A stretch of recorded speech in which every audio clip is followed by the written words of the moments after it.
பக்தி யோகம் நேயர்களுக்கு என் முதற்கண் வணக்கம். நான் உங்கள் மணிகண்டன் பிரபாகரன். இன்னைக்கு சீஃப் கெஸ்ட்டாக யார் வந்திருக்காங்க பார்த்தீங்கன்னா, 9ஆம் தலைமுறை ஜோதிடர் கோபால்ஜி ஐயா வந்திருக்காங்க. ஃபர்ஸ்ட் ஆஃப் ஆல் அவர் வெல்கம் பண்ணிடலாம். வணக்கங்க ஐயா. வணக்கம். நல்லா இருக்கிறீங்களா? நல்லா இருக்கேன். எப்படி இருக்கீங்க? நல்லா இருக்கிறேங்க ஐயா. இன்னைக்கு என்ன கான்செப்ட் பண்ண போறோம் அப்படின்னா, சரிங்க, கும்பராசி நேயர்கள் கோச்சார் ரீதியாக கொஞ்சம் பாதிப்பு அதிகமாக இருந்துச்சு. இப்போ வந்து சனி வேற வக்ரம் ஆயிட்டாரு. ஸோ வக்ரமாய் கிட்டத்தட்ட 130 நாள் இல்லைங்களா? ஆமா, 130 நாள், 133 நாட்கள், 130 நாட்கள் கணக்கு. சிறப்புங்கய்யா. இப்போ இந்த 130 நாள் வந்து கிட்டத்தட்ட இருக்கு. இதை யூஸ் பண்ணிக்க முடியுமா? அதாவது சனி தாக்கம் கொஞ்சம் குறையுமா அப்படிங்கிற விஷயத்தை பற்றி இந்த வீடியோவில் பார்க்க போகிறோம். ஸோ பாதச்சனியாக இருக்கக்கூடிய நம்ம கும்ப ராசிக்காரங்க, ஸோ இந்த கும்ப ராசிக்காரங்களுக்கு எந்த வித பலன்கள் கிடைக்குங்கய்யா? அவங்க 7 சனியில கடைசி கட்டத்தில் இருக்கிறாங்க. இப்போ இந்த கடந்த 5 வருட காலங்கள் கும்பராசிக்காரங்களை போய் கேட்டு பாருங்க. அவங்க பட்ட கஷ்டத்துக்கு அளவே இல்லை. அவ்வளவு கஷ்டப்பட்டுட்டும் நான் எப்படியும் நான் வாழ்க்கையில் முன்னுக்கு வந்தே தீருவேன், நான் வாழ்க்கையில் ஜெயிச்சே தீருவேன் அப்படிங்கிற நம்பிக்கையை அவங்க ஸ்ட்ராங்காக வச்சுட்டு இன்னைக்கு வாழ்க்கையில் எந்த நிலைமைக்கு போனாலும் அந்த நம்பிக்கை மட்டும்தான் அவங்க கூட இருக்குது. இது வந்து அவங்களை மிகவும் பாராட்டக்கூடிய விஷயம். இப்போ இந்த கடைசி கட்டத்தில் சனியில் இருக்கிறாங்க இல்லையா, இந்த பாத சனியில் இப்போ வக்ரம் வந்துட்டாங்க சார். இந்த 130 நாட்கள், அதாவது ஜூலை 13 இருந்து நவம்பர் 28 வரைக்கும், இப்போ இந்த 138 நாட்கள்ல இந்த சனி பகவான் இவங்களுக்கு வந்து 7 சனியாகவே இருக்க மாட்டார். ஏன்னா சனி வக்ரமாயிட்டார் இல்லையா. அப்ப இந்த வக்ர காலகட்டத்தில் கும்பராசிக்காரங்களுக்கு ஒரு விடுதலை. அப்ப விடுதலை அப்படின்னா இப்போ இந்த பீரியட்ல வந்து பார்த்தீங்கன்னா அவங்க தொழில் செய்யலாம், ஒரு பிஸ்னஸ் ஆரம்பிக்கலாம், ரொம்ப நாளாக அவங்க காத்துட்டு இருந்த, எதிர்பார்த்துட்டு இருந்த ஒரு பிஸ்னஸ் செய்ய முடியாம பல தடைகள் பட்டிருந்த, அது எதுவாக இருந்தாலும் இப்போ அவங்க வந்து பார்த்தீங்கன்னா ஒரு முடக்கமாவே சில விஷயங்களை அப்படியே போட்டிருப்பாங்க. அது எல்லாமே தூசி தட்டி இப்ப எடுத்து எதை செய்யலாம், எதை செய்யக்கூடாது அப்படின்னு அவங்க வந்து பிரிச்சு இந்த பீரியட்ல செஞ்சாங்கன்னா டாப் மோஸ்ட்க்கு வந்துருவாங்க. ஏன்னா இந்த பீரியடு தான் அவங்களை வாழ வைக்கும். அப்ப இந்த பீரியட்ல வந்து பாத்தீங்கன்னா அவங்க வெளிநாடு போகலாம், வெளிநாடுல ஒரு உயர்வான அந்தஸ்தை கண்டிப்பாக சனி பகவான் வக்ரம் கொடுக்கும்.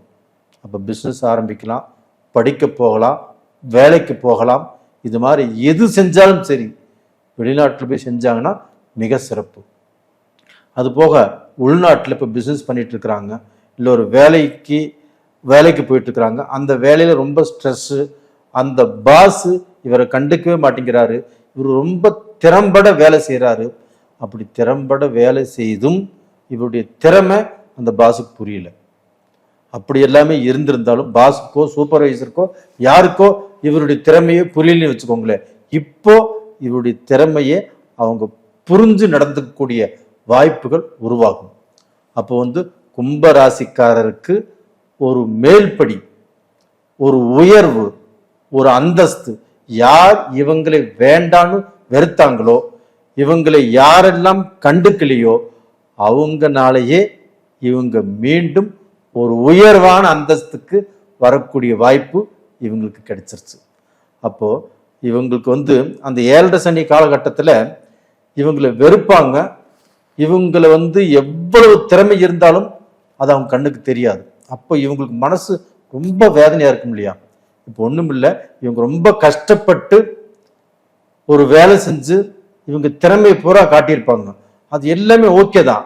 ஆனா பக்கத்து சீட்டில் இருக்கிறவன் இவங்களவுக்கு வேலை செஞ்சிருக்க மாட்டாப்புல, இவங்களவுக்கு திறமையா உழைச்சிருக்க மாட்டாப்புல. 8 மணி நேரமே 8 மணி நேரத்தில் அவங்க போயிருப்பாப்புல, இவர் 12 மணி நேரம் வேலை செஞ்சிருப்பாப்புல. அப்படி இல்லை இருந்தும் இவங்க பேர் முன்னுக்கு வரல, அவங்க பேர் தான் முன்னுக்கு வருது. அவங்களத்தான் இன்னைக்கு எல்லாரும் திரும்பி பார்க்குறாங்க. அந்த அளவுக்கு இருக்கும்போது இவருக்கு எவ்வளவு வேதனையா இருக்கும், எவ்வளவு மனசு கஷ்டமா இருக்கும்.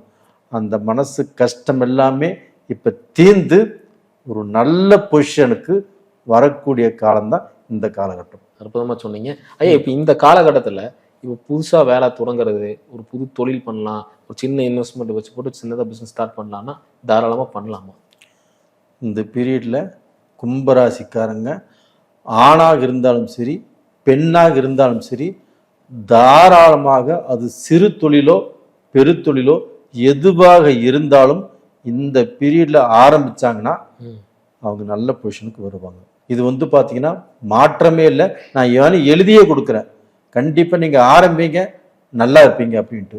அது போக இந்த 7.5 சனியை மட்டும் நம்பி ஒன்று செய்ய வேண்டாம். இப்போ இந்த சனி வக்கர காலகட்டத்தை நம்பியுமே முழுசாக இறங்க வேண்டாம். மற்றது நடக்கக்கூடிய தசா புத்திகள், அவங்களுக்கு என்ன தசை நடக்குது, என்ன புத்தி நடக்குது, இதையும் பார்த்துக்கணும். அதுவும் ப்ளஸ்ஸாக இருக்கும்போது தான் இவங்க நினைச்ச முன்னேற்றம் கண்டிப்பாக நல்லா கிடைக்கும். அதனால இவங்களுடைய ஜாதகத்தையுமே எங்கேயாவது பார்த்துட்டு, ஒரு அனுபவம் மிகுந்த ஜோசியர்கிட்ட கொண்டு போய் அந்த ஜாதகத்தையும் பார்த்துட்டு இதை ஆரம்பிக்கிறது நல்ல விஷயம். இப்போ இந்த காலகட்டத்தில் பார்த்தீங்கன்னா திருமண தடை, நாளாக பொண்ணு பார்த்துக்கிட்டு இருக்கோம், இனி இது வரனே இது அமையலை, இப்போ மறுபடியும் வந்து இந்த வரனுக்காக கொடுத்துருக்கோம், இப்போ இந்த காலகட்டத்தில் இதெல்லாம் அமையறதுக்கான வாய்ப்புகள் இருக்கா? நல்ல கேள்வி கேட்டீங்க. எனக்கு வர்ற கிளைண்ட்ஸுமே நிறைய பேருக்கு திருமண தடை தான். அப்போ அவங்களுக்கு நான் சொன்ன விஷயம் என்ன அப்படின்னா, இதுவரைக்கும் திருமண தடை இருந்தது, இப்போ குரு எப்போ உங்கள் ராசியை பார்க்க ஆரம்பிச்சாரோ அப்போ அந்த திருமண தடைக்கு ஒரு வழி கிடைச்சிருச்சு. அப்போ அந்த குரு பார்க்கும்போது நம்மளுக்கு வந்து பார்த்தீங்கன்னா ஒரு திருமணம் பேசுகிறோம், ஒரு ஆணுக்காகட்டும் பொண்ணுக்காகட்டும் கண்டிப்பாக அந்த திருமணம் நடக்கும். அது போக இப்போ சனி வக்கரத்தில் இருக்கிறார் இந்த 130 நாட்களும்.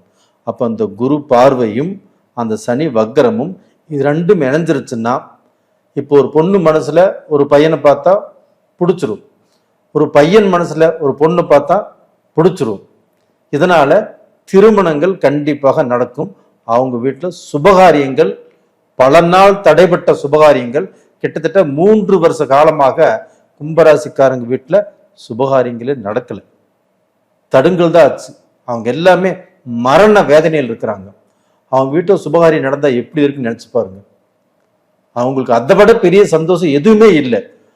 அவங்களுக்கு வந்து எவ்வளோ சொத்து காசு பணம் எல்லாமே இருக்கும், வீட்டில் வந்து கல்யாணம் ஆகாமல் ஒரு பொண்ணு இருக்குது அப்படின்னா எங்கே போனாலும் இந்த பொண்ணுக்கு ஏன் கல்யாணம் ஆகலை இதைத்தானே கேட்பாங்க பெற்றவங்க கிட்ட.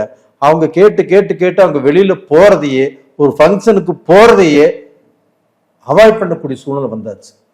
அவங்களுக்கு எல்லாமே இப்போ நான் மறுபடியும் சொல்லக்கூடிய விஷயம் என்ன அப்படின்னா, தைரியமா இருக்க சொல்லுங்க. இப்போ அவங்களுக்கு சுபகாரியங்கள் கண்டிப்பா நடக்கும், இது எனக்கு உத்தரவாச்சு, கண்டிப்பா அது நடக்கும். இப்போ இந்த காலகட்டத்தில் பார்த்தீங்கன்னா இவங்க மனை வாங்குறது, ஒரு கடன் வாங்கி மனை வாங்குறது, கடன் வாங்கி வீடு கட்டுறது, இந்த மாதிரி சுப நிகழ்ச்சிகளை இந்த காலத்தில் பண்ணலாமா? இப்போ இந்த 7.5 சனியில தான் ஒரு வீடு வாங்குறதும் சரி, ஒரு வீடு கட்டுறதும் சரி, அந்த முன்னேற்றம் கண்டிப்பாக கிடைக்கும். ஒரு சிலர் வந்து இந்த 7.5 சனியில் வீட்டை இழந்திருக்கிறாங்க, வீட்டை விற்றுருக்குறாங்க, வீட்டை விற்றுட்டு வேற வாடகை வீட்டுக்கும் போயிருக்கிறாங்க, சொந்த வீட்டில் இருக்க முடியாமல் வாடகை வீட்டுக்கும் போயிருக்கிறாங்க, அது ரைட்டு. ஆனால் இந்த வக்கர காலகட்டத்திலும் இந்த குரு பார்க்கக்கூடிய காலகட்டத்திலும் இவங்களுக்கு என்ன தசை என்ன புத்தி நடக்குன்னு அதையும் பார்த்துக்கணும். இதை பார்த்துட்டு இவங்க இந்த பீரியடில் தாராளமாக வீடு கட்டின வீட்டையும் வாங்கலாம், இல்லை வந்து பார்த்தீங்கன்னா வீடு கட்டுறதுக்கு இடமும் வாங்கலாம், ஏதாவது சொத்தும் வாங்கலாம். இப்படி வாங்கி அதில் கொஞ்சம் கடன் பட்டாதான் இந்த 7.5 சனிக்கு ஒரு நிம்மதி. இப்போ கடன் இல்லாமல் யாருமே வீடு கட்ட முடியாது, கடன் இல்லாமல் ஒரு சொத்தும் வாங்க முடியாது. அப்படி வந்து இதில் வந்து ஒரு கால் பகுதி ஒரு அரைவாசி பகுதி இதில் கடன் வச்சுக்கிட்டாங்கன்னா அந்த கடனை மெல்ல மெல்ல கட்டி தப்பிச்சுக்குவாங்க. இந்த 7.5 சனியில் இது ஒரு பரிகாரமும் கூட, தாராளமாக வாங்கலாம், செய்யலாம். இப்போ திருமணத்தை சொன்னீங்க, நிறைய பேர் மறுமணத்துக்காக வெயிட் பண்ணிட்டு இருக்காங்க. இந்த மறுமணம் அமைகிறது இந்த காலத்தில் அமையுமா? கும்பராசிக்காரங்களுக்கு ஃபர்ஸ்ட் ப்ளஸ் பாயிண்ட்டே மறுமணம் தான். இப்போ திருமணம் பண்ணி அவங்க வாழ்க்கை பிரிஞ்சு போச்சு, இல்லை ஏதாவது சூழ்நிலையில் அவங்க வாழ்க்கையை தவற விட்டுட்டாங்க, இல்லை வாழ்க்கையில் அவங்க துணைவியாரோ இறந்து போயிட்டாங்க, அவங்க ரொம்ப நாளாக வீட்டில் இருக்கிறாங்க, இவங்க இப்படியே இருந்தால் நல்லா இல்லை அப்படின்னு அவங்க பெற்றவங்க சொல்லி அதை அந்த பொண்ணு அந்த பையனை கேட்காம இருந்திருப்பாங்க. ஆனால் இந்த பீரியடில் சொல்ல சொல்லுங்க, கண்டிப்பாக அந்த பொண்ணாகட்டும் இல்லை அந்த பையனாகட்டும் பெற்றவங்க சொல்றதை ஏற்றுக்கிட்டு சரி நம்ம திருமணம் செஞ்சு பார்க்கலாம். அவங்களுக்கு குழந்தையும் இருக்கும். அந்த குழந்தைக்கோசரம் நான் அப்படியே வாழ்ந்துடுறேன், நான் திருமணம் இதுக்கு மேலே வேண்டவே வேண்டாம் அப்படின்னு நினைச்சவங்க கூட இந்த பீரியட்ல பெற்றவங்க சொல்லும் போதோ அவங்க நண்பர்கள் சொல்லும் போதோ இந்த பீரியட்ல அவங்க கேட்பாங்க. அப்போ இந்த பீரியட்ல அவங்க வந்து மறுமணம் அமைப்பதற்கு மனசை தயார்படுத்திக்குவாங்க. அப்போ இந்த சமயத்தில் மறுமணத்தை அமைச்சுக்கோன்னு சொன்னாலும் கேட்டு அமைச்சுக்குவாங்க. அப்போ அவங்க குழந்தைகளுக்கும் ஒரு நல்ல எதிர்காலம் கிடைக்கும். இவங்க மறுமணம் பண்ணினாலும் நல்லா வாழ்வாங்க. ஒரு 2.5 வருஷமா பெருசா வேலை இல்லைங்க. என்னன்னா ஒரு படிச்ச படிப்புக்கான வேலை இல்லை, இதோ சும்மா அப்ரண்டிஸாக வேலை செஞ்சுட்டு இருக்கேன் அப்படிங்கிற மாதிரி இருக்காங்க இந்த கும்பராசி நேயர்கள். ஸோ இவங்களுக்கான கரெக்டான ப்ராப்பரான வேலையில் இந்த காலகட்டத்தில் கிடைக்குமா? அதே மாதிரி வேலையில் இருக்கிறவங்களுக்கும் ஒரு நல்ல அங்கீகாரம் கிடைக்குமா? அதாவது இதற்கு முன்னாண்ட கும்பராசிக்காரங்க நிறைய பேர் வேலையை இழந்திருக்கிறாங்க. அது போக வேலையிலே எவ்வளவு திறம்பட செஞ்சாலும் அவங்களுக்கு ப்ரமோஷன் கிடைக்கல. ஒரு சிலர் வேலைக்கு ட்ரை பண்ணியும் கிடைக்கல. இது வந்து இந்த 7.5 சனியில் கண்டிப்பாக நடந்திருக்கும். அப்போ அவங்களுக்கு வந்து இந்த பீரியடில் ஒரு வேலையை ட்ரை பண்ணுறதோ இல்லை ஒரு ப்ரமோஷனை எதிர்பார்க்குறதோ இல்லை அவங்க இப்போ கஷ்டப்பட்டு வேலை செஞ்சிட்ருக்குறாங்க, அவங்க உழைப்பையும் திறமையும் ஃபுல்லாக அதில் போடுறாங்க, இதில் ஏதாவது ஒரு நம்மளுக்கு ப்ரமோஷன் கிடைக்குமா இல்லை வேறு கம்பெனி மாறி போவோமா அப்படி நினச்சாங்கன்னா இந்த பீரியட் வந்து ஒரு சாதகமான பீரியடு. குரு பார்வையும் இருக்குது, சனி வக்ரம் இருக்கிறாங்க. இந்த பீரியடில் முயற்சி பண்ண சொல்லுங்க. அவங்களுக்கு வேலை கண்டிப்பாக ப்ரமோஷனோ இல்லை அவங்க எதிர்பார்த்த இடத்துக்கு மாற்றமோ இது கண்டிப்பாக நடக்கும். ஐயா அற்புதமா சொன்னீங்க. அப்போ இந்த கும்பராசி நேயர்கள் வந்து இந்த 133 நாட்கள் வந்து பிரம்மாண்டமா இருக்க போகுது. கஷ்டகாலம் முடிந்தது, இனி விடியலை நோக்கி போக போறாங்க. கண்டிப்பா இந்த குரு பார்வையும் 1 வருஷம் இருக்கும். இந்த சனி வக்ரம் 133 நாட்கள். அதுக்கப்புறம் அப்படியே அவங்க வளர்ந்துருவாங்க, கீழே போக மாட்டாங்க. இதுல அவங்க ஜாதகத்துல நடக்கக்கூடிய தசா புத்தியும் நல்லா இருந்துச்சுன்னா ஒன்றும் பிரச்சனை. ஐயா இவங்களுக்கு வந்து வழிபாடு ஸ்தலங்கள் ஏதாவது இருந்ததுன்னு கொஞ்சம் சொல்லுங்க. இவங்களுக்கு இந்த பீரியட்ல வழிபடக்கூடிய தெய்வமே சனி பகவான் தான். அந்த சனி பகவானை வழிபட்டு வந்தால் இவங்களுடைய கஷ்டங்கள் எல்லாமே தீரும். இல்லைன்னா இவங்க குச்சனூர் போயிட்டு வரலாம், சனி பகவானுடைய குச்சனூர் சனி பகவான் அந்த கோயிலுக்கு போயிட்டு வரலாம். அது போக குரு பகவானையும் வியாழக்கிழமை நாளில் வணங்கி வர சொல்லுங்க. இந்த 2 தெய்வத்தை கும்பிட்டாவே இவங்க பிரார்த்தனைகள் பூராமே சொல்லி கும்பிட சொல்லுங்க. இவங்களுடைய பிரார்த்தனைகள் கண்டிப்பாக பலிக்கும். சிறப்பு. இந்த மாதிரி பிரார்த்தனைகள் பலித்தால் உங்க கோயிலுக்கு வந்து நம்ம மறுபடியும் ஏதாவது செய்யற அப்படின்னு சொல்லி வேண்டிக்க சொல்லுங்க, அதுவும் நடக்கும். சிறப்பு, நிச்சயமாக நடக்கும். அற்புதமா சொன்னீங்கய்யா. ரொம்ப ரொம்ப நன்றிங்கய்யா. ரொம்ப நன்றி. மீண்டும் அடுத்த ஒரு காணொலி சந்திக்கலாங்கய்யா. நன்றிங்கய்யா. நன்றி.